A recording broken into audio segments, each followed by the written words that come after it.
Ey zot xanjar ila sendam talashma. Olam uyindasan, olam talashma. Mening o'z dardimdir, elimning dardi. O'z darding bo'lmasa, qalam talashma. Amon Matchonning ajoyib misralari bilan boshlaymiz ushbu videomizni. Assalomu alaykum deymiz hammaga.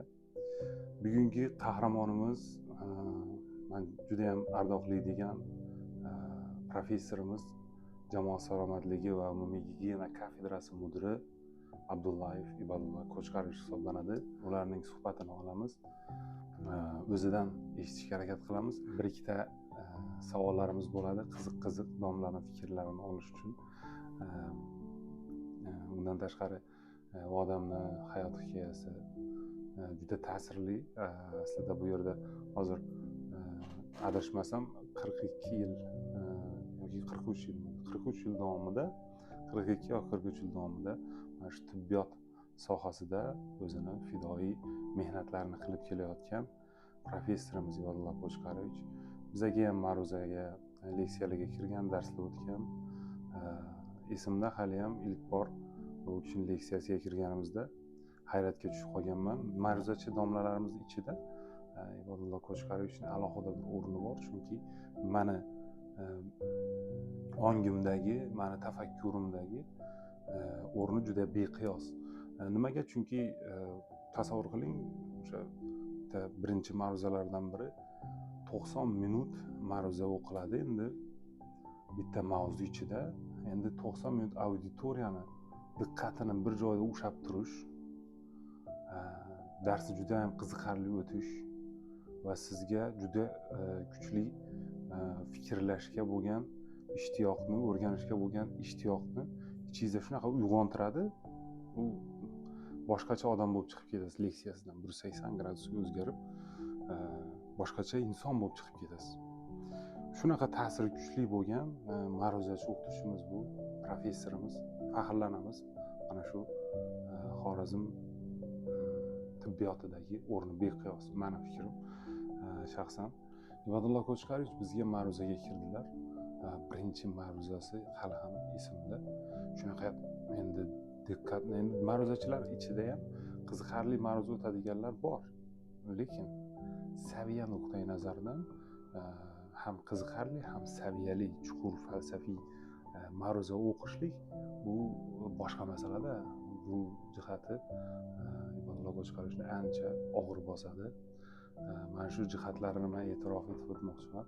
Shu dars boshlandi, birinchi darsimiz boshlangan paytida 90 daqiqa hammaning diqqatini jamlab bir joyda tutib shunaqa qarab o'tirasiz, qiziqarli va o'sha qiziqarliligi bilan birgalikda fikrlashga undaydi odamni.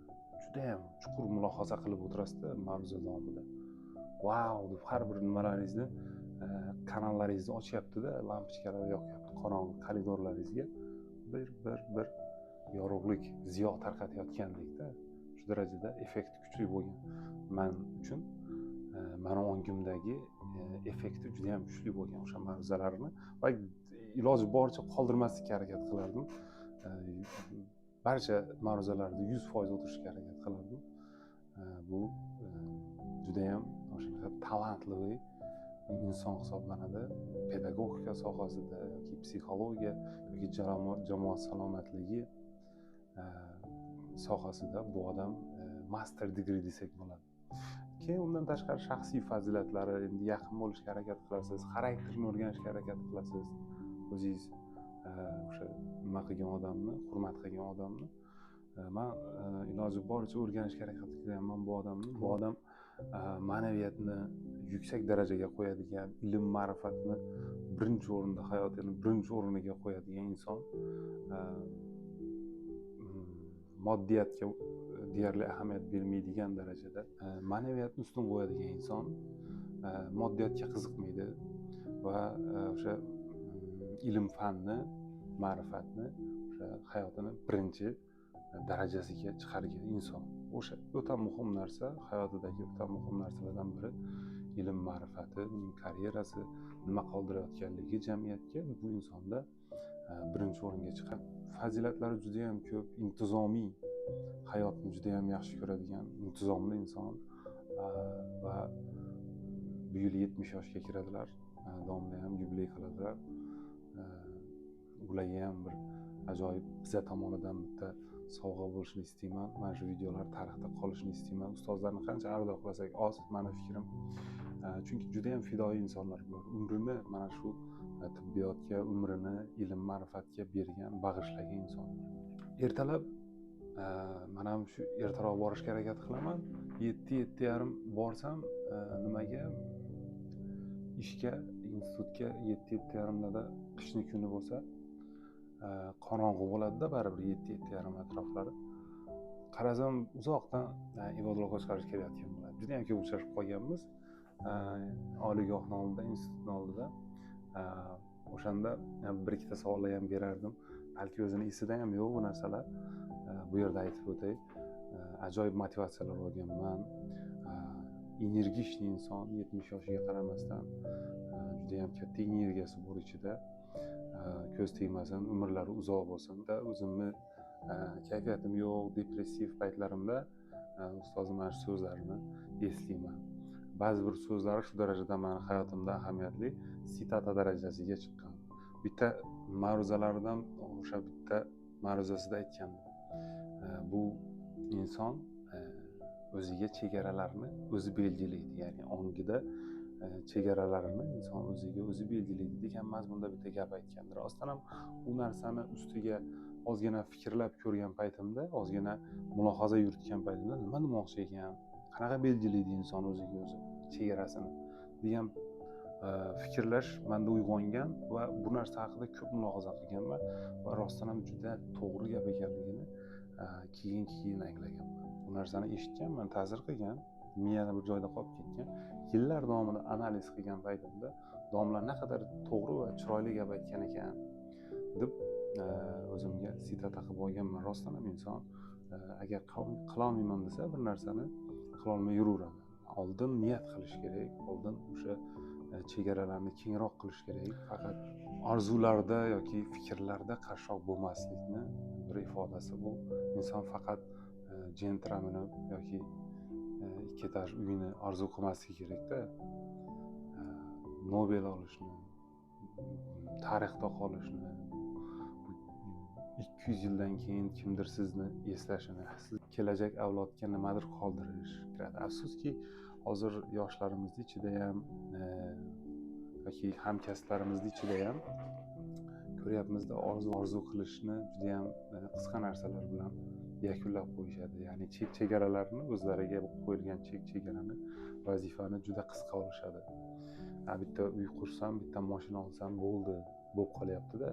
Yo'q, bizga vizioni kattaroq, o'sha mirovoy уровеньda deymiz yoki jahon miqyosida fikrlaydigan, tarixda qoladigan o'sha al-Xorazmiylar, al-Beruniylarga o'xshagan insonlar kerakligini tushuntirishga harakat qilgan ekanlar. Domlani bu narsalari bizga juda ham qattiq ta'sir qilgan. Bu inson mana shunaqa kuchli bilimga ega bo'lgan. Bundan tashqari orator, nutq bu insonda juda ham kuchli. Yana bitta fazilatlaridan biri xuddiki orator bu inson bir boshlaydi nutqni, shunaqa olib ketadi. 90 daqiqa o'shani chiroyli qilib o'tkazadi-da. O'sha bironta xato topmaysiz bir boshlanishi bilan. Sizni oqizib olib ketadi. Buning uchun albatta nutq kerak. So'zlash madaniyati, oratorchilik, diqqat torta olishlari uyg'unlashadi mana shu insonda. Bu odam mana shunaqa talantli inson va o'sha insonga havas qilib, biza ham o'sha ularni yo'lini bersin degan ma'noda ulardan ta'sirlanib, biza ham o'sha jihatlarimizni kuchliroq qilishga uringanmiz-da. Ustoz, assalomu alaykum. Uzr, sizni ham bezovta qildik. Assalomu alaykum. Mana shu institutdagi o'zim o'qigan domlalarim, men o'qitgan ustozlarni, fidoyi insonlarni o'zimcha blog qilib, yangi yoshlarga, talabalarga misol qilib, boshqa qilib bitta videolar qilib yuribman. Sizni ham bugun suhbatingizni olmoqchi edim, ustoz. Oldin shu ilk boshida avtobiografiyangiz bilan boshladik, ustoz. Rahmat. Avvalambor e'tibor berib, mana shunday bir namuna sifatida ko'rsatish uchun harakat qilganingiz uchun. Men asli Qoraqalpog'iston Respublikasi Beruniy tumanida uzoq shu o zamonlarda aytilardi Beruniy nomli paxtachilik sovxozi deb. Mana shu sovxozda oddiy bir dehqon oilasida dunyoga kelganman. Bu 1955-yil 21-avgustda. O'rta maktabda ham shu o'zimiz tug'ilib o'sgan qishloqda, u davrlarda endi shu 60-yillardagi maktablarda endi ko'z oldingizga keltirishingiz juda qiyin bo'lsa kerak. Hatto biz shu oddiygina ko'rimsiz bir ustida shifri ham yo'q, oyoq tagida poli ham yo'q, oddiy shu pishgan g'ishtdan terilgan o'quv-xonalarida tahsil olganmiz. Endi shu paytda o'qituvchilarimiz ko'pchiligi Alloh rahmatlik bo'lib ketgan. Bular hammasi bir fidoyi insonlar edi. Bularni hammasini men hamma vaqt faxr bilan eslayman. Shu qishlog'imga borganda ham imkon darajasida ularni ko'rishga, oilalariga borishga harakat qilaman.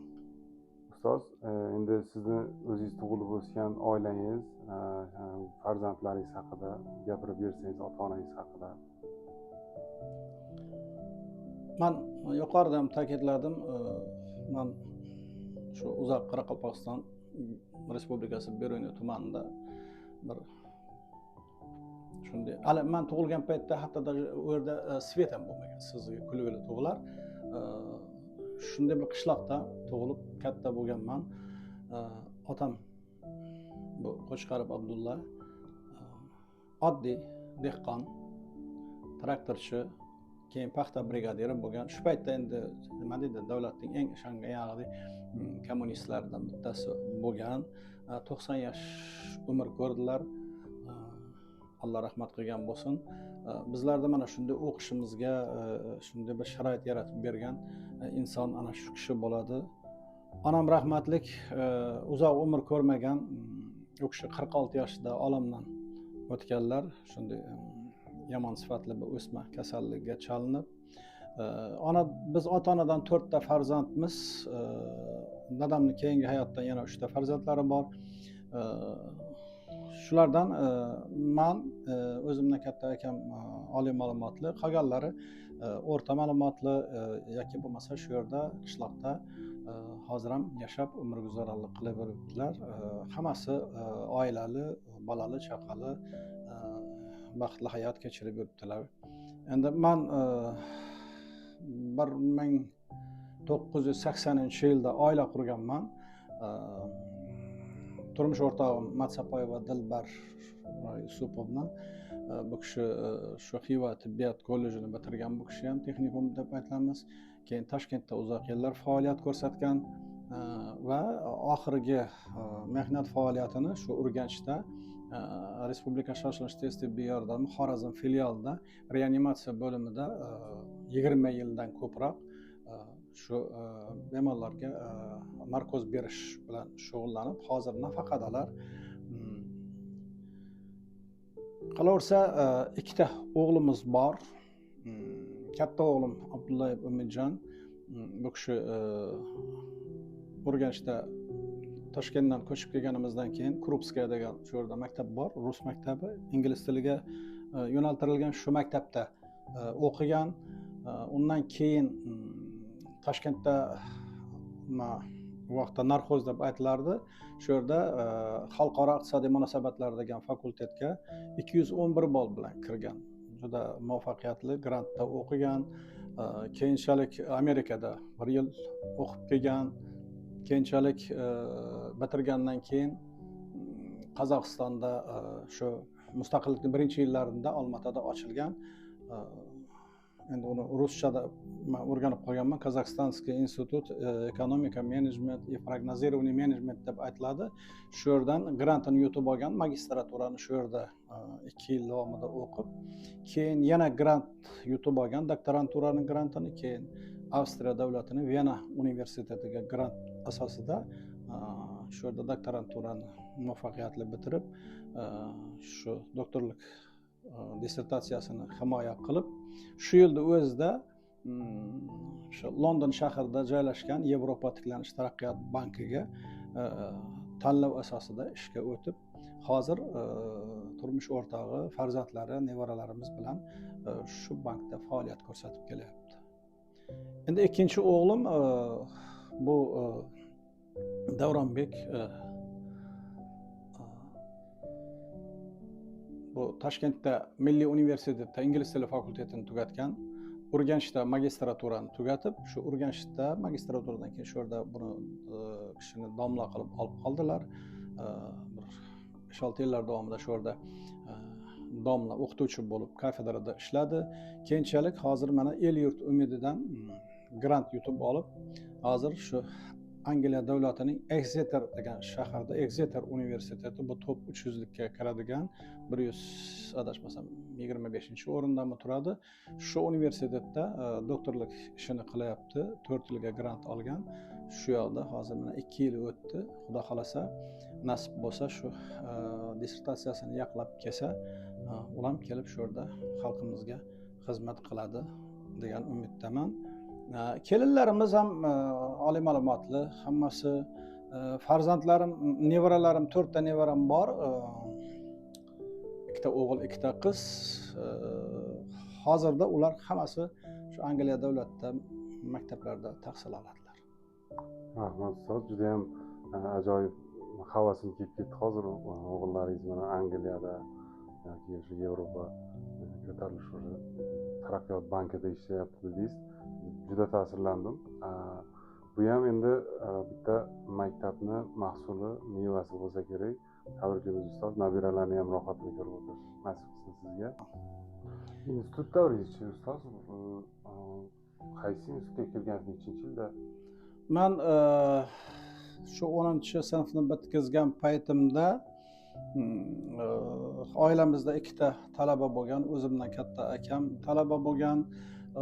Keyin u kishining turmush o'rtoqlari talaba bo'lgan. Oilamizning o'rta hol oila bo'lgan. Otam oddiy traktorchi, keyinchalik sovxozda bo'limda paxta brigadiri bo'lib ishlagan. Oddiy oila bo'lganimizdan keyin iqtisodiy imkoniyatimiz ham shu uzoqqa borib o'qishga bizda bo'lmagan. Shuning uchun men Xivadagi tibbiyot hozir kolleji deb aytiladi. U vaqtda Xiva tibbiyot texnikumi deb aytilardi. Mana shu texnikumda sanitariya feldsherlik bo'limiga o'qishga topshirib, shu yerda o'qishga kirib, uni 2,5 yil davomida bitirib, keyinchalik u paytda o'g'il bolalar hammasi shu vaqtda Sovet armiyasi deb aytilardi. Armiyaga chaqirtirilganman.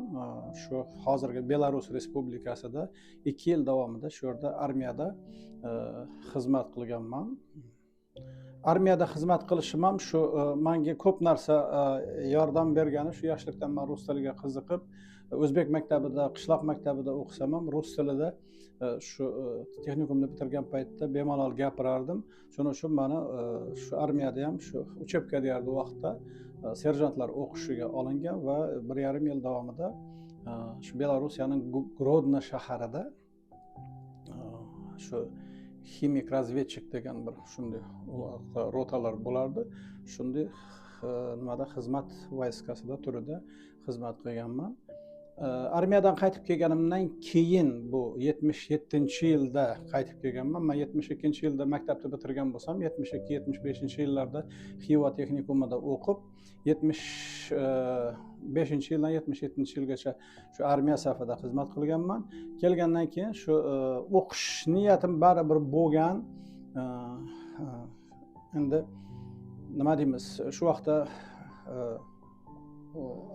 akam, o'zimdan katta yangam shu o'qishlarni bitirib kelgan bo'lgan. Men Toshkentga borib, Toshkent davlat tibbiyot instituti, u vaqtda mehnat qizil bayroq ordenli Toshkent tibbiyot instituti deb aytilardi.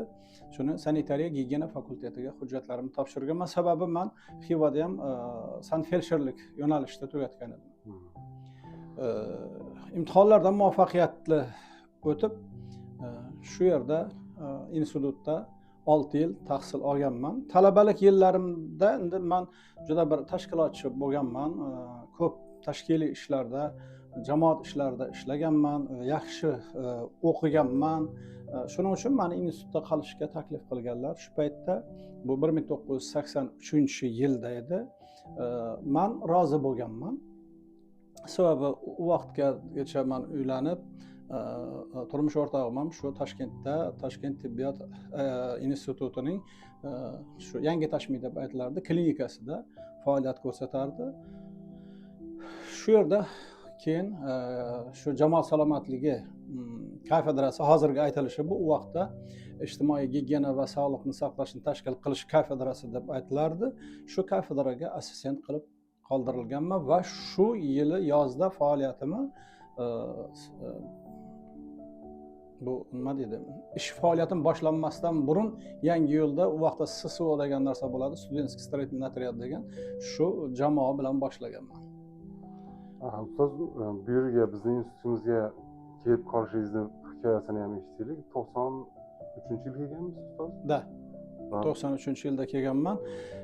Buning kelish tarixidan sal oldinroqlarga to'xtalsam, agar men mana shu 83-yil Toshkent tibbiyot institutida assistent bo'lib qolgan bo'lsam, 7 yil davomida shu yerda kafedrada faoliyat ko'rsatganman.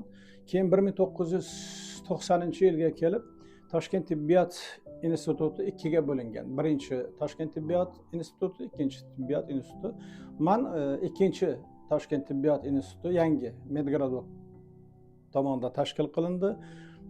Shu yerga bo'linganman. Eng asosiysi shu yerda bizga yotoqxonaning 11-son yotoqxonaning 4-etaji kafedraga berilgan, hali esimda bor. Biz yozda 2 oyda shu yotoqxonani kafedraga aylantirganmiz. O'zim shu yerda Shahramboy Dehqonboyev degan do'stim bor edi. Yangi kafedra mudirimiz bilan birgalikda xonalarni kengaytirib, buzib, bir ozgina tikush nima deydi, joriy ta'mirlab, 1-sentyabrga juda qiyinchilik bilan bo'lsa ham o'qishga shuni tayyorlab, birinchi marta men hayotimda shu kafedra tashkil qilganman desam mubolag'a qilmagan bo'laman. Bu ikkinchi Toshkent tibbiyot institutida jamoat salomatligi va sog'liqni saqlashni boshqarish kafedrasini tashkil qilib, shu yerda 3 yil faoliyat ko'rsatganman. 3 yildan keyin bir kuni shunday o'tirganimda, katta o'qituvchi edim kafedrada, katta o'qituvchi degan lavozimda ishlardim. Alloh rahmat qilsin, o'zimizda uzoq yillar faoliyat ko'rsatgan tarix fanlari doktori professor Madir Mahmudovich xonama kirib kelgan.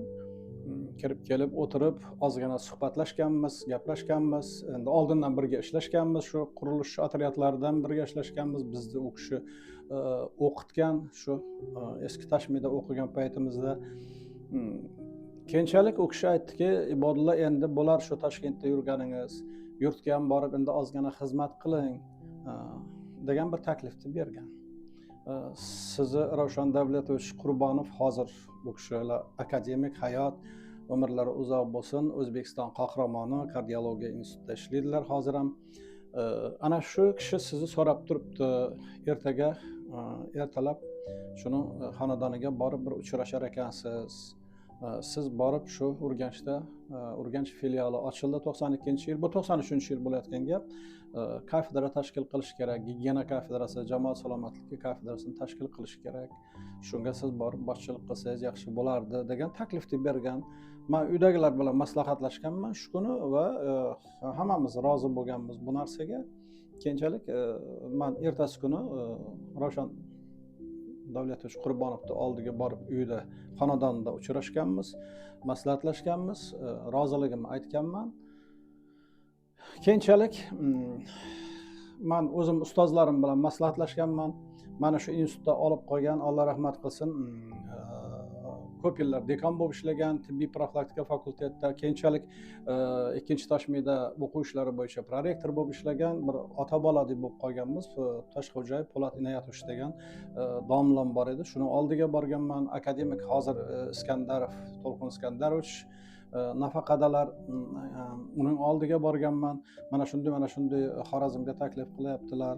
Nima qilayin ustoz deb ikkisi bilan ham maslahatlashganimda, qanaqa imtiyozlari bor ekan deb savollar berganlar. Shu vaqtda man aytganman, kafedra mudiri bo'lib borar ekanman. Keyinchalik kvartira berar ekanlar tekinga Urganch shaharidan deganimda, shunda ustozim aytdiki, senga bir maslahatim albatta bor, lekin Toshkentda kvartirangni sotmagin degan bir nasihatni bergan. Hozirgacha ham shu nasihatiga men qat'iy rioya qilib qo'yibman. Toshkentda ham shu 2 xonali xonadonimiz bor hozirgacha. Keyinchalik 1-2 kundan keyin men Urganchga kelib, Ravshan Davlatovich bu yerda uchrashganman. Keyin shu morfologiya o'quv binosi deydi, hozir bizning klinikamiz bo'lib turibdi u yer. Shu yerdan 4-etajda hamma etaj bo'sh turibdi, ibodalar. Qaysi tomonni xohlasangiz shu yarimidan bir bo'lagini oling deganda biz shu orqa kunbotar tomonni olganmiz va mana qo'limga shu skalatdan pastdan esimda bor 4 ta zamok bergan. Shu 4 ta zamok bilan biz ishni boshlaganmiz, 4 ta devor bilan. Mana shundan asta-sekinlik bilan ishlab, kafedra mudiri bo'lib, kollektivni, jamoani shakllantirdik. Mana uzoq yillar o'tdi. Adashmasam bu 93-yil bo'lgan bo'lsa, 32 yil o'tayapti. Shu 32 yil mana shu kafedrada faoliyat ko'rsatib, mana uzoq yillardan beri shu kafedraga mudirlik qilib ishlab kelyapman. Rahmat ustoz. Juda ham bir ajoyib suhbat bo'lyapti. 32 yil hozir o'ylab qarasak, ozmuncha yil emasda, bu yil mana institutimiz mustaqil institut bo'ldi. Mana shuni mustaqil bo'lishida siz kabi fidoyi insonlarning mehnati juda ham katta. Ustoz, endi ozgina shogirdlaringizga, o'zingizning ilmiy faoliyatingizga ham to'xtalsak, ustozlarni esladingiz, akademiklar, professorlardan yaxshi ta'limni olgansiz. O'sha shogirdlaringiz, o'zingiz chiqargan shogirdlaringiz haqida ham, chiqargan kitoblaringiz ko'p, biz bilamiz. Mana ilmiy faoliyatingiz haqida ham bizga ozgina gapirib bering. Men shu institutda mana 83-yilda olib qolgandan keyin men Alloh rahmat qilsin, tibbiyot fanlari doktori, professor Otanazar Abdullayevich Abdullayev degan xorazmlik bir ajoyib bir nima deydi, go'zal insonning bilan bir kafedrada ishlashga biz menga nasib etgan.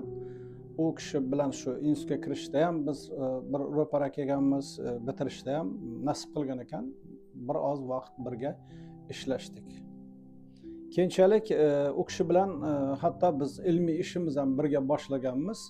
Keyin bir ayrim sabablarga ko'ra Otanazar Abdullayevichni Xorazmga taklif qildilar. Xorazmga u kishi shu Xiva muzeylarining direktori qilib shu yerga lavozimga bu yoqqa chaqirdilar. Men Toshkentda qolib ketgandan keyin mana shu tanlagan mavzumni bilan Moskvaga borib, Moskvada aspiranturaga kirib, rahmatlik ustozim mana shu yerda devorda portretlari osilib turibdi. Shu birinchi portret shu yerda, shu aynadan birinchi agar ko'rsangiz, akademik Petrov Boris Dmitrovich degan inson.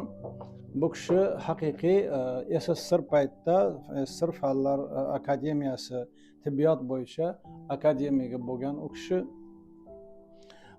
Undan tashqari u kishi 12 ta davlatning nima deydi, faxriy akademigi ham bo'lgan. Bir 12 yillar davomida shu SSSRda TSK deyardi u vaqtda, shu yerda отдел здравоохранения deb aytilardi, sog'liqni saqlash bo'limida ham faoliyat ko'rsatgan bir ajoyib buyuk inson. Shu insonning rahbarligida men Moskvada kandidatlik dissertatsiyamni yoqlaganman. Endi temam shu vaqtda rus tilida aytilardi. Формирование государственной системы охраны материнства и детства deb aytiladi. Ana undan keyin u vaqtda yoqlagan paytimda 2-Toshkent tibbiyot institutida ishlab yurardim. Keyinchalik shu yerning o'zida tez orada men doktorlik mavzumni o'zim tanlaganman. To'g'risini aytganda men kandidatlik dissertatsiyam mavzusini ham doktorlik mavzumni ham hayotda o'zim tanlaganman. O'zim tanlab, ana undan keyin uni Sog'liqni saqlash vazirligi sanitariya gigiyena va kasb kasalliklari instituti bor, ilmiy tadqiqot instituti. Shu vaqtda u yerda akademik Iskandarov, To'lqin Iskandarov hozirgi umrlari uzoq bo'lsin, shu kishi rahbar edilar. Shu yerda temamni tasdiqlatib, undan keyin Urganchga kelganman-da. Urganchda ishlab yurgan davrimda shu Xorazm materiali bilan shu Orolbo'yi hududlarida onalik va bolalikning salomatligi to'g'risida doktorlik dissertatsiyamni himoya qilganman. Ana yillar o'tgandan keyin men ko'proq o'zimning faoliyatimni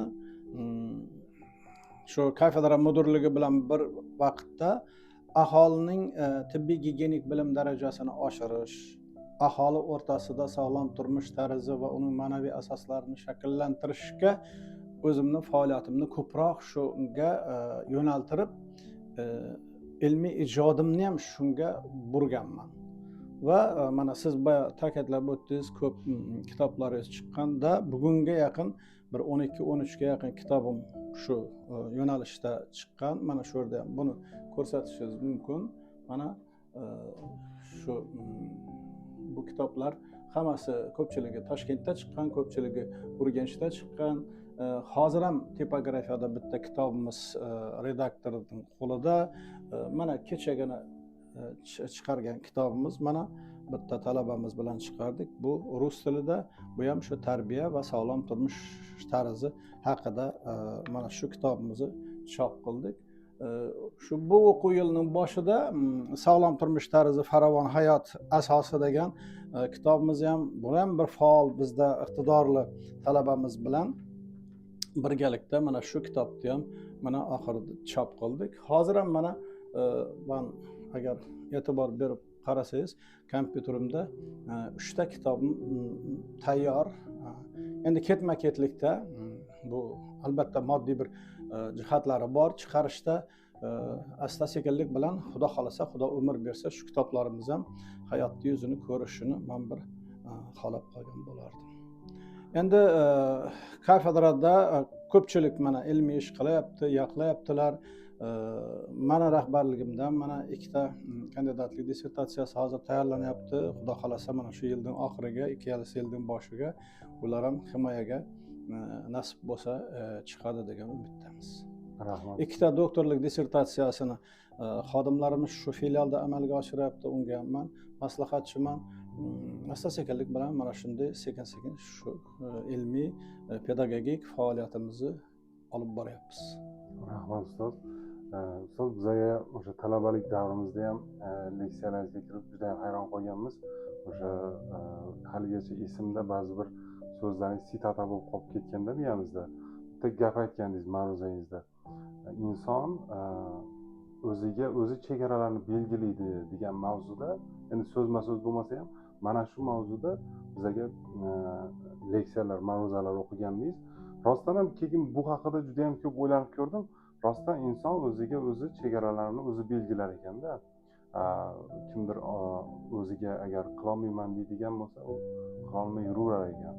O'sha nuqtai nazardan ustoz, bizning talabalarga yoki tibbiyotga qiziqadigan yoshlarga qanday maslahatlar berardingiz? Haligacha esimizda o'sha siz o'tgan leksiyalar nafaqat ma'ruza, balki fikrlash doirasini ham tashkil qilardi-da, butun auditoriya fikrlashga boshlardi. To'g'ri gapingiz. 98-yillar adashmasam ya 97-yillardami tibbiyot institutlariga yangi fan kiritildi. Bu birinchi pedagogika fani kiritildi. Nopedagogik institutlardan, bu tibbiyot ham nopedagogika kiradi. Pedagogika hamda psixologiya fani. Oldin pedagogika fani kiritildi, keyin psixologiya fani kiritildi. Keyin birinchi shu fanni bu avgust oyining bir 20larida ma'lum bo'lib qoldi. Keyin dekanimiz bor edi, hozir u kishi faoliyatini Toshkentda olib boryapti. Musayev Maqsud Razzakovich, tibbiyot fanlari doktori, professor edi. U kafedraga taklif qildi, bu kafedraga taklif qildi. Unda hech kim, yangi fan, hech qachon tibbiyotda o'tilmagan fan bo'lgani uchun hech kim jur'at qila olmadi. Bir kun meni chaqirdi-da, Ibodat aka, siz shu fanni o'qitib bilasiz. Dedi, shuni olmasangiz dedi, mana bir hafta 10 kun vaqt qolyapti, darslar qo'yilar ekan birinchi kursdan boshlab dedi. Keyin biz mayli dedim, men keyin universitetga borib, shu kafedraga borib uchrashsam, endi u yerda o'zim ko'nglimga yoqadigan biron bir material topa olmadim, lekin shu esimda bor, pedagogika degan yangi kitob chiqqan ekan, Mullajonov manimcha muallif edi. Shu kitobni ko'rsatganlar, kontrolni variantda chiqib turgan ekan. Toshkentda faqatgina bu tipografiyadan topishingiz mumkin, boshqa ekzemplari yo'q. Universitetdan buni olmagan. Degandan keyin men do'stim hozir tibbiyot fanlari doktori, professor, terapiya kafedrasida faoliyat ko'rsatadi. Ravshan Bobojonovich bilan biz Toshkentga shunday bir safarga tez jo'nab ketganmizda, borib shu o'qituvchi nashriyotiga kirganmizda, shu direktori bilan uchrashganmiz. Holatni tushuntirgandan keyin u kishi bibliotekadan o'zini nomiga yozdirib, shu kontrolni variant chiqqan bitta kitobni mayli sizga shuni berib yuboraman, lekin o'zim bu yoqda keyin buni bir amallab nima qilib spisat qilib yuboramiz, siz olib ketingda shu fanni o'qitishni shu yoqda agar boshlayotgan bo'lsangiz deb muvaffaqiyat tilab bizga chiqarib yubordi. Ana shundan menda boshlangan bu pedagogika hamda keyinchalik bir yildan keyin psixologiya fan kirib keldi. Mana shuni adashmasam bir 15 yillardan ko'proq mening kafedramda, shu meni rahbarligimda shu fanlar o'tildi. Keyin men Moskvaga borib malaka oshirib keldim. Bu soha bo'yicha sertifikat oldim. Mana shu men nima uchun buni sizga gapirib beryapman? Mana shu pedagogika, psixologiyani men o'zlashtirishim menga keyinchalik so'z boyligimning ham bir ozmi ko'pmi boyishiga, fikrlashimning, tafakkurimga, nima deydi, biron narsani bir yozishga bo'lgan nima deydi, mahoratimni oshirishga shu narsa turtki bo'ldi desam mubolag'a qilmayman. Va mana shu paytlarga sizlar to'g'ri kelgansizlar. Shu paytlarda men sizlarga pedagogika, psixologiyadan ham leksiyalar o'qiganman va endi shunday bir narsalarda aytgan bo'lsam, inson taqdirini o'z qo'li bilan yaratadi, o'zining yo'lini o'zi belgilaydi. U nima deydi, birovning maslahatini tinglashingiz mumkin, lekin baribir o'zingizning qobiliyatingizdan, imkoniyatingizdan kelib chiqqan holda o'zingizga o'zingiz yo'nalish tanlaysiz. Har qanday muvaffaqiyatni tagida menimcha mehnat yotadi. Mana shu kitobni o'qiganim, shu kitoblarni o'zlashtirganim ozmi ko'pmi, agar mutaxassis bo'lmasam ham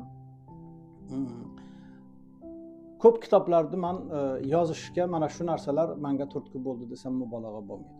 Shuning uchun ham bugun talabalarga ham men mana birinchi kursga, ikkinchi kursga yoki menga darsga keladigan talabalar bo'ladigan bo'lsa, birinchi navbatda aytaman, sizlar shu nafaqat yaxshi vrach bo'lishingiz kerak, yaxshi so'z ustasi bo'lishingiz kerak, yaxshi fikrlashning egasi bo'lishingiz kerak, tafakkurning egasi bo'lishingiz kerak. Buning uchun siz deyman, birinchi navbatda filosofiyani yaxshi o'qishingiz kerak. Sizda fikrlash kuchli bo'lishi kerak, tafakkur kuchli bo'lishi kerak. Kasalda shu bir ko'rganda eng kamida 50-40% ga hali gaplashmasdan burun uning ichidagi dardini anglab olishingiz kerak. Pedagogikani yaxshi bilishingiz kerak. Pedagogik mahorat asoslarini yaxshi tushunishingiz kerak. Psixologiyani, tibbiy psixologiyani agar daji shuni o'qigan paytingizda e'tibor berib o'qimagan bo'lsangiz ham deyman, endi internetdan olib shu kitoblarni o'qib, shu yerdagi shu umumiy insonga xos bo'lgan psixologik xususiyatlarni o'zlashtirib olsanglar, plus tibbiyot sohasidagi bilimingiz va mana shu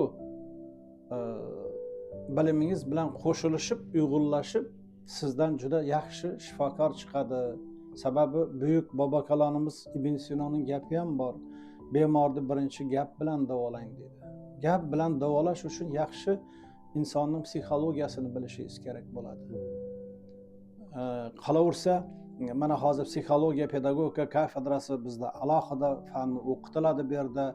Bunga albatta talabalarimiz e'tibor berishi kerak bo'ladi. Ibn Sino bobomiz aytadiki, agar deydi so'z bilan davolashning uddasidan chiqa olmasangiz, unda deydi giyohlar bilan davolang deydi. Giyohlar bilan ham davolash agar qiynalsangiz, unda tig'iq bilan davolang deydi. Qarang, qanchalik so'zning kuchi, qudratining imkoniyatining kattaligi aynan mana shu nopedagogik fanlarni ham o'zlashtirishning ahamiyati kattaligini men talabalarga bugun ham har kun aytaman. Rahmat ustoz. Hozirgi talabalar bilan ustoz sizning davringizdagi talabalik davringizdagi sinovlar farqli-da. Hozir mana elektron manbalar, internet deymiz, ChatGPT, sun'iy intellektlar chiqib ketdi.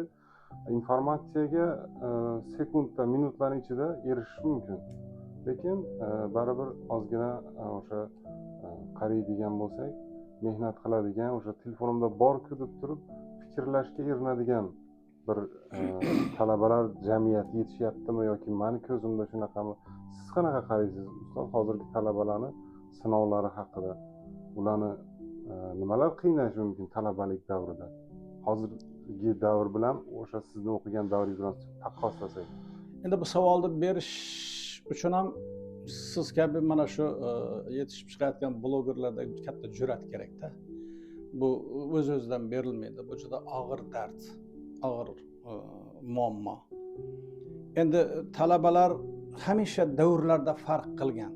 Sababi qanchalik biz ilgari tarixga ketadigan bo'lsak, talabalarga yaratilib berilgan sharoitlar shunchalik qiyin bo'lgan. Shu qiyinchilikdan kelib chiqib, ular harakat qilgan shu narsaga-da.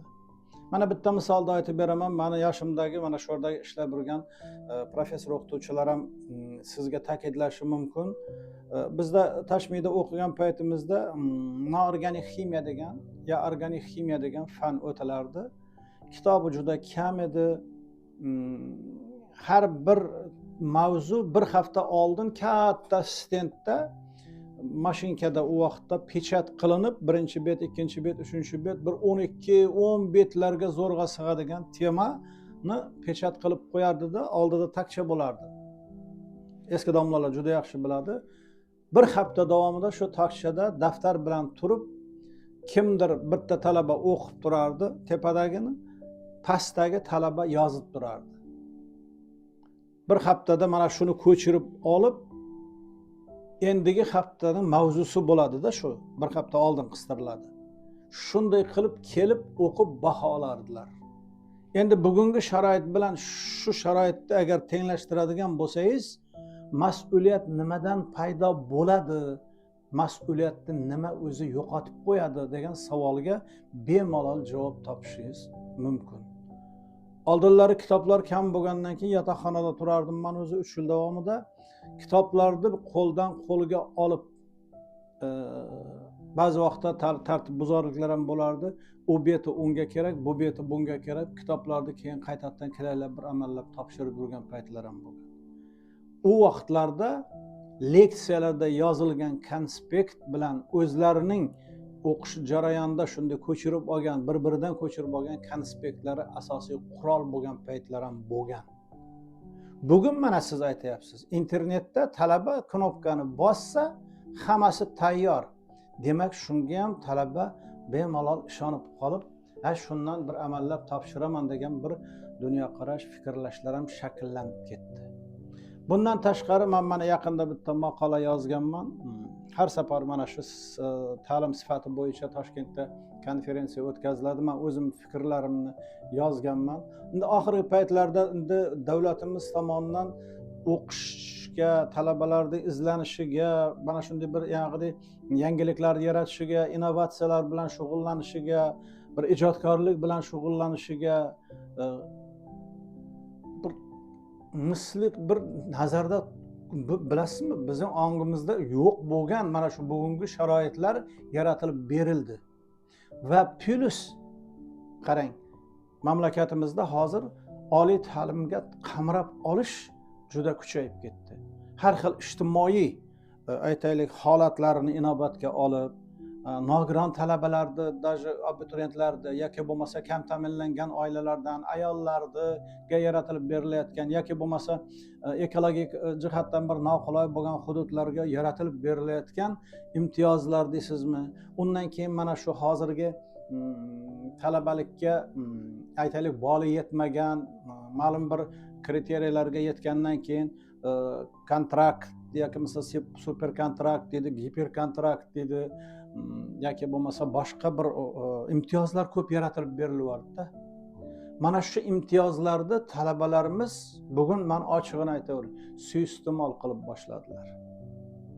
Talabalarga bergan erkinlik deganda bu o'qimaslikka berilgan erkinlik emas.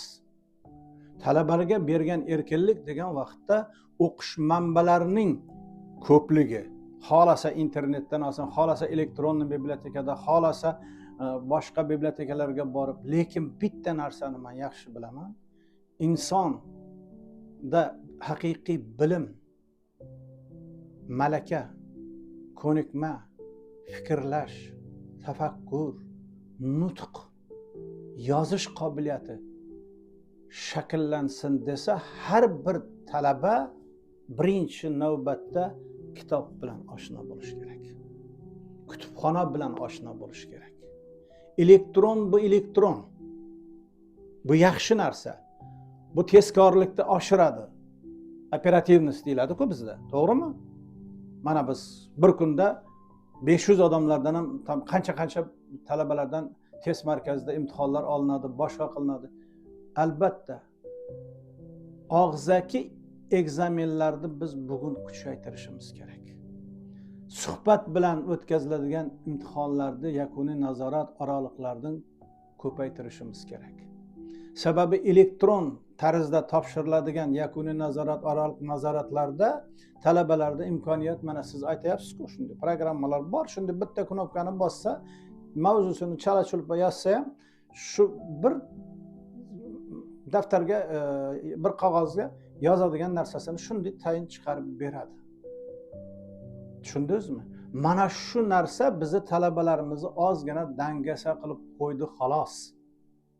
Talabalarimiz, yoshlarimiz buzilib boryapti dedi. Men bu gapga unchalik qo'shilmayman. Yo'q. Talaba, yoshlar buzilsa kattalardan ko'rib buziladi. U hayotni kimdan oladi? Bizdan oladi, sizdan oladi. Lekin mana shu tizim ba'zi vaqtda talabalarni ba'zi bir yalqov, dangasa talabalarni izdan chiqarib yuborayotgani bugun sir emas. Rahmat ustoz. Endi talabalarda ustoz mana shu ilmdan olishdagi manfaat haqida tushuncha yo'qligi ko'rinadi-da, katta ko'pchilik holatlarda men uchratyapman. Endi siz bu narsa bilan 43 yil davomida mana shu narsalar haqida albatta bosh qotirgan bo'lsangiz kerak. Ilm olishdan o'zi insonga asosiy manfaat nima ustoz? Hozir endi bir nima dedi, tug'ilmagan farzandni hali unga ot qo'yib bo'lmaydi. Men bir 20 kunlar bo'ldi bir kitobni boshladim, endi tugatyapman hozir. Bu ham men endi nima dedi, bir yozuvchilikka bir da'vogarligim yo'q-ku, lekin ba'zi vaqtda menda shunda qaynab kelgan vaqtimda o'zimda bor narsalarni yozib ketish, yozib qoldirish. Keyin kimdir birov masalan o'qib shundan foydalansa, hikmatlar degan bir kitobni yozib qoldiryapman. Hozir 100 betga yaqinlashdi. Endi men donolik qilmoqchi emasman yoki bo'lmasa kimgadir aql o'rgatmoqchi emasman, lekin hayotiy tajribamdan kelib chiqqan holda aynan insonga, mana sizning hozirgi aniq savolingizga javob shu kitobimda mening bor. Shu yerda ilm, ma'rifat degan bo'limi borda. Ana shu yerda men o'zimning tajribalarimdan kelib chiqib ko'p jihatlarni, men shu yerda foydali jihatlarni, so'zlarni yozganman. Qarang, qilich bilan dunyoni olish, masalan, bir mamlakatda, ikki mamlakatda, uch mamlakatda olish mumkin, lekin qalam bilan dunyo olinadi do'st. Tushundingizmi? Bu falsafiy agar fikr bo'lsa ham, mana shu masalan bizim ota-bobolarimiz to'g'risida gap ketganda Temur qilich bilan olgan bo'lsa dedi, Az-Zamaxshariy xorazmlik dunyoni qalam bilan, Navoiy qalam bilan olgan deb aytiladi. Ilm bilan olgan deydi. Tushundingizmi? Sababi ilm bu mangulikka daxldor narsa. Bir davlatni masalan bosa 50 yil turar, 100 yil turar, keyin baribir u o'zining joyiga qaytadi. Lekin yozilgan asar bu ming yillar, million yillar davomida ajdodlar uchun, avlodlar uchun kechirasiz, bu mulk bo'lib qoladi. Shuning uchun men yoshlarga aytmoqchi bo'layotgan narsam, ilm shunday narsaki, bir kun birovdan olasiz, uni agar to'laqonli olsangiz, bir kun kimgadir berasiz. Siz bir ko'prik rolini o'ynab o'tib ketasiz bu hayotda. Agar shuni chala olib kimgadir bermasangiz, ilm shu joyda to'xtashi mumkin do'stim. Bu tabiiy narsa. Ustoz rahmat. Moddiy manfaatlardan tashqari mana ma'naviy manfaatga ko'proq urg'u beryapsiz ustoz. Nima uchun endi faqat ma'naviy manfaat haqida gapirishimiz kerak? Moddiy manfaat haqida ham ozgina ochib bering ustoz. Endi qarang, bitta narsani men aytaman-da, inson shu qo'lidagi mana shu ko'zoynagini yo'qotib qo'ysa, boshqasini borib sotib oladi. Boring kattaroq bir boyligingizni yo'qotib qo'ysangiz ham, ozgina mehnat qilsangiz, uni o'rnini boshqasini nima qilasiz? Topasiz. Lekin ma'naviyatini yo'qotgan odam hamma narsani yo'qotadi. Gap mana shunda. Shuning uchun ham men bugun yoshlarga mana shu dars berish jarayonida ham milliy qadriyatlar to'g'risida, an'analar to'g'risida juda ko'p gapiraman. Uchrashuvlar qiladilar. Shularga tushgan vaqtda ham men ko'p narsani aytaman. Qadriyatini yo'qotgan xalqning o'zi yo'qolib ketadi. An'anasini yo'qotgan odamlar ko'p narsasini yo'qotadi. Bugun nima uchun biz hozir kuyib pishyapmiz? Sababi internet chiqdi. Chet mamlakatlarga ochildi chegaralarimiz, mana rahmat prezidentimizga mana necha yillar bo'ldi, hozir даже vizasiz yuzlab davlatlarga biz borib kelyapmiz. Bu juda ham zo'r. Lekin bizlarning eng bir og'riqli tomonimiz bizi yoshlarimiz keyingi paytlarda shu tariximizni yaxshi bilmasligi. Tarixni bilmaslik bu o'zlikni yo'qotishga olib keluvchi omillardan bittasi bo'ladi. Biz bugun tarixga juda qattiq e'tibor berishimiz kerak. Tarixda nima yotibdi? Tarixda bizning 1000 yillik, million yillik qadriyatlarimiz yotibdi uka. An'analarimiz yotibdi. Ota-bobolarimiz tomonidan ishlab chiqib e'tirof qilingan urf-odatlarimiz yotibdi uka. Kiyinishlarimiz yotibdi. Biz bironta davlatning aytaylik bir vaqtlar mana bizda bo'lgan shunday ko'p davlatlar bizni bosib olgan, madaniyati kirib kelgan, harfi kirib kelgan, tili kirib kelgan, lekin qadriyat bilan an'anani xalq saqlab bilishi kerak. Agar uni yo'qotsa, biz ko'p narsani yo'qotib qo'yamiz. Shuning uchun ilmda ham ma'rifat, men masalan nima uchun hamisha aytaman, sog'lom turmush tarzi va uning ma'naviy asoslarini shakllantirishimiz kerak. Sog'lom turmush tarzini hamma tushunadi. Qo'l yuvish kerakligini kim bilmaydi? Sport bilan shug'ullanish kerakligini, foydasini kim bilmaydi deysiz? Chekishni zararligini kim bilmaydi deysiz? Hamma biladi. Lekin qiladilar shu ishni. Demak, bizda hali ana shu yo'nalish bo'yicha ma'naviy qashshoqlik, hukmronlik qilayotgan bo'lsa ne ajab. Yoshlarimizda eng asosiysi shu. Rahmat ustoz. Menimcha asosiy boylik ham shunda bo'lsa kerak. Asosiy boylik ham shu. Men boya aytdim-ku, har qanday boylikni yo'qotib topish mumkin, lekin ilmini, bilimini topolmagan, yo'qotgan odam ko'p narsani yo'qotadi. Rahmat ustoz. Endi ustoz, biza ba'zi paytlarda endi yoshlar ta'sirlanib qolsak, ba'zi bir shaxslardan sirazi o'rnaklar olamizda, sirazi o'sha narsani hayotimizga tatbiq qilib ko'rishga urinamiz. Disiplina bo'lsin yoki ilmiy izlanishlarda bo'lsa, ustozlarni ko'rsak baribir ta'sirlanamiz. Siz ham o'zingiz ustozlaringizdan ta'sirlangan jihatlar haqida ozgina eslab aytib bersangiz, qanaqa narsalar olgansiz ustozlardan? Yoki o'gitlar bo'lishi mumkin, qiziqarli voqealar bo'lishi mumkin. Endi ustozlardan hamisha inson oladi. Hayot shundayda o'zi. Kattalardan olasiz, birinchi oiladan olasiz, ota-onangizdan olasiz, mahallangizdan olasiz. Mana maktabga borasiz, ustozlaringiz bo'ladi. Birinchi ustozlaringiz bu umringizning oxirigacha esingizda turadi. Ulardan ham qancha narsalarni olasiz. Oilada olgan tarbiya bu o'zak deb aytiladi. Asos deb aytiladi. Ana shu oiladagi olgan o'nlab turdagi tarbiyalarni keyingi ijtimoiy institutlar bor. Mana bolalar bog'chasi bor, mahalla ham shu, institutlar bor. Institutdan keyingi o'quv ta'lim yurtlari, mehnat jamoalari deysizmi, ana u har xil partiyalar yoki bo'lmasa nodavlat tashkilotlar borki, bular muhitlar.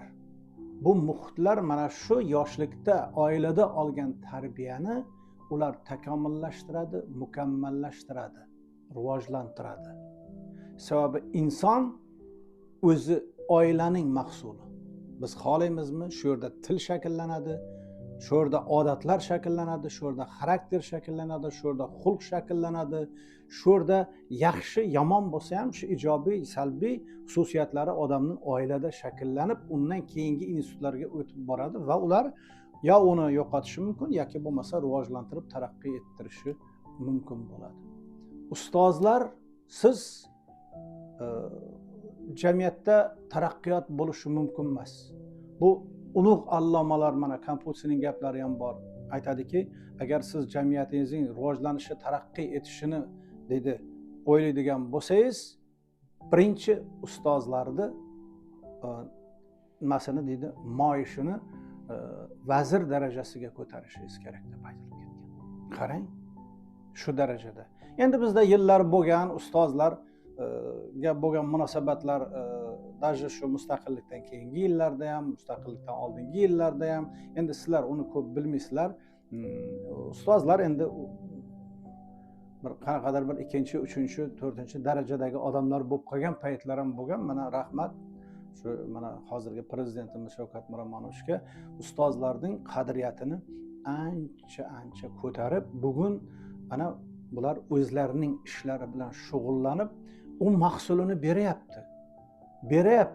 Faqatgina yomon bolalar bilan baholab jamiyatga baho berib yuborish kerak emas. Harakatchan talabalarimiz ham juda ko'p. Masalan, menda hozir mana o'nlab talabalar kelib shu yerda maqola yozishdi, tezis yozishdi yoki bo'lmasa bir qandaydir bir tanlovlarda ishtirok qilishning yo'l yo'riqlarini ko'rsatib, ma'lum darajada muvaffaqiyatlarga ham erishib yuribdilar. Talabalarim bor mana. Harakatchan talabalar bor. Biz faqatgina ularni peshonasidan urishimiz kerak emas. Ruhan cho'ktirishimiz kerak emas. Hatto даже o'rta darajada o'qiydigan talaba bo'lsa ham, undan ham yaxshi bir ijodkor chiqishi yoki bo'lmasa undan ham bir ilm egasi chiqishi mumkin. Einsteyn ham aytadilar-ku, men Einsteynni shu maktabda 3 ga o'qigandim. Bilasizmi, yomon o'qiysan deb talabani yerga urib tashlash kerak emas. Uni ruhlantirish kerak. Unga yo'l yo'rig'ini ko'rsatish kerak. Men birinchi marta oldimga talaba kelsa, men aytaman, she'rni kim yozib biladi deyman. O'tirib aytadi, she'r o'qigan odam deydi. Demak, siz maqola yozmoqchisiz. Siz maqola o'qishingiz kerak. Ilmiy maqolalarni internetdan domlalarimga yuboraman, internetdan qanaqa qilib ilmiy maqolalar topish, o'zim ko'rsataman, baholab turadi. Ana shularni tahlil qilsangiz deyman. Demak, sizda bir maqola yozish bo'yicha bir sxema paydo bo'ladi va ana shunga kirib olsangiz, hozir menda shunday talabalarim bor, o'zlari hatto dissertatsiya yozadigan darajasi ham kelgan. Maqolani bu yoqda tursa, skopslarga, domlalarga yordam berib yuradilar kerak bo'lsa.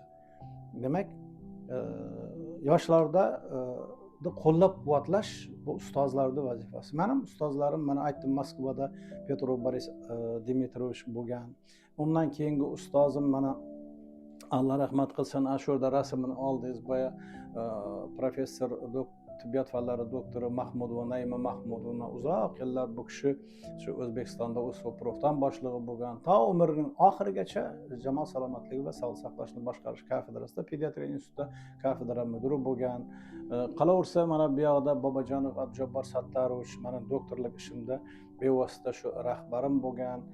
qolaversa tashmidda o'qigan paytimda, ishlagan paytimda, mana shu yerda ishlagan paytimizda ham bizga rahnamolik qilgan, yo'l ko'rsatgan ustozlarimiz hozir ham ustoz, ular olamdan o'tgan bo'lsa ham ustoz, tiriklari, umrlari uzoq bo'lsin. Baribir shulardan biz hayotda nimadir olganmiz. Mana shu doktorlik dissertatsiyamni ana shu nima qilib yurganimda, ishlab yurganimda hali esimdan chiqmaydi. Hozir ham bor, shu menejment maktabining direktori, tibbiyot fanlari doktori professor Mamatqulov Bahrom Mamatqulov, hozirgi bizning fanlarimizni juda ko'p avtori, muallifi shu kishi kelib turib birgina maslahat berganda, shu mani doktorlik dissertatsiyamning nima deydi, og'irligi, obyomi, visomis deydi, juda joyiga tushib muvaffaqiyatli men himoya qilib ketganman. Demak, значит, bitta og'iz gapni o'rgatgan odam ham sizin uchun ustoz, yo'l ko'rsatgan odam ham sizin uchun ustoz. Tushundingizmi?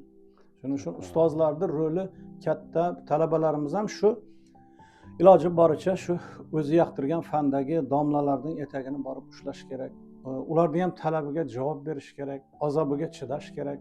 Endi bu bilasizmi, baxt, omad deb o'tiravergan bilan u ish bitmaydi. U sabr, toqat, chidam, bardosh, inson o'zini bir narsaga yo'naltirish uchun bir o'ziga to'g'ri ijtimoiy psixologik holatni berib bilish kerak. Men mana shu narsani qilaman, mana shu narsa mening qo'limdan keladi degan holatni bersa, qiladi shuni.